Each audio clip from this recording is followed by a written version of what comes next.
අධ්‍යාපනය කියන්නේ අත්තටු.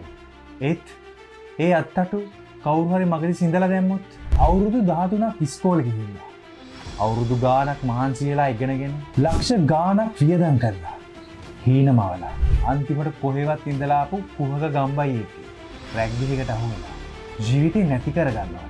හරියට මූණක් කටක් හොදන්නේ පිළිවෙලට ඇඳුමක් අඳින්නේ නැති කුහකයෙක්ගේ රැග්බි එකට අහු වෙන්නේ. උන්ගෙන් ගුටි කන්නේ. ඔයා කරපු වරද මොකද්ද? කැම්පස් වල බලධාරියොත් උන්ට බයද? ගමින් එන එකක් නගරෙන් එන එකක් ලියන්නේ එකම පේපර් එක. ඇයි ගමින් එන එක නගරෙන් එන එකට ඉරිසියා කරන්නේ?